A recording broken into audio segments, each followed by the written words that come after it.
I am going to present our project on identifying lung infections and predicting their severity using machine learning. Our team consists of Advait, Sourish, Dongbuk, Sankalp, and Swasti. In the wake of the COVID-19 pandemic, correct identification of lung infections and predicting their severity has become very crucial. Although PCR-based tests are good for identifying infections, predicting their severity is out of their scope. Alternatively, chest X-rays are considered as a great source to achieve both these goals. Towards this, we formulate two machine learning problems to tackle. The first one is performing classification of chest X-rays based on their infection type, and second one is predicting the severity of the infections given the infection type is COVID-19. We choose two publicly available datasets to perform our experiments. We call the first one the Kaggle dataset, which contains over 22,000 images corresponding to 4 class labels, which are COVID, lung opacity, normal, and viral pneumonia. Our second dataset is a data collection effort from researchers at University of Montreal, which is a collection of around 600 images, out of which majority, that is 468, are COVID positive cases. Other details can be found in our report. These datasets come with challenges of their own. Firstly, we would like to highlight the extreme class imbalance present, especially in the second dataset. In addition to that, it also consists of large distribution shifts, where images are collected over subjects from different age groups, genders, and ethnicities. In addition to these data-specific challenges, we also observe that the presence of false negative cases is extremely fatal, and our aim is to avoid them as much as possible.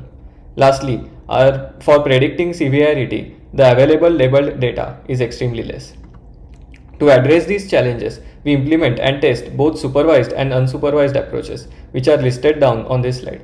The next part of this presentation would consist of a detailed description of these methods as well as their performance on our chosen datasets. Before starting to design solutions for any machine learning problem, it is essential to check the performance of traditional, commonly used techniques to determine the difficulty level of the problem. We call this experiment the baseline. Here we implement widely used classifiers from knife-based to random forests on our chest X-ray datasets. We also classify the severity scores of the infections in these experiments. The results in terms of classification accuracies are listed on this slide. The key observation here is that even the best performing classifiers highlighted in green are not good enough for our task. This shows that our problem indeed requires more sophisticated techniques and hence justifies the use of deep learning. More detailed performance measurements can be found in our report. Now, the most intuitive direction to explore after the failure of baselines is CNNs. CNNs introduce weight sharing and most importantly, spatial context, which is often very useful for image datasets. Thus, we implement a customized CNN architecture shown on this slide to perform classification. We arrive at this architecture after experimenting with different numbers of layers, kernel sizes, and other architectural hyperparameters. By training this architecture in a supervised manner, we achieve satisfactory results where the test data accuracy is around 97%.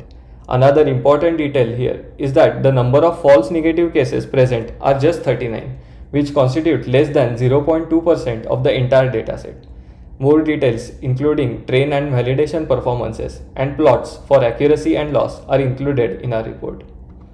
Although the results obtained above could be considered as success, they still require large amounts of labeled data. It is a well-known fact that CNN architecture learns both the low-level as well as high-level features, which correspond to domain-agnostic and domain-specific structures respectively. Thus, it makes sense to try and learn the low-level domain-agnostic features beforehand in an unsupervised way so that the labeled data could be used to specifically learn high-level domain-specific features. We explore self-supervised learning, in particular the pretext task of context prediction, to achieve this goal. In context prediction, a 3x3 grid of patches is constructed by maintaining a gap in between. Then the central patch is chosen and another patch is randomly selected.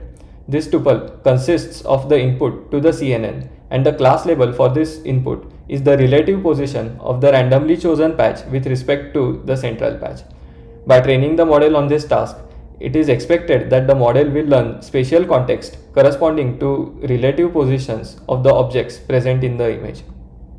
In our framework, we initially perform self-supervised pre-training using context prediction pretext task.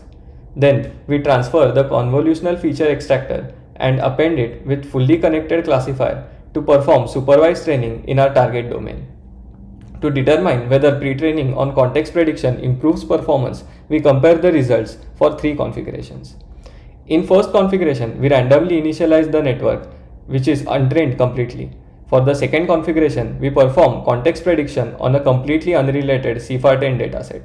Lastly, we perform context prediction on the Kaggle chest X-ray dataset.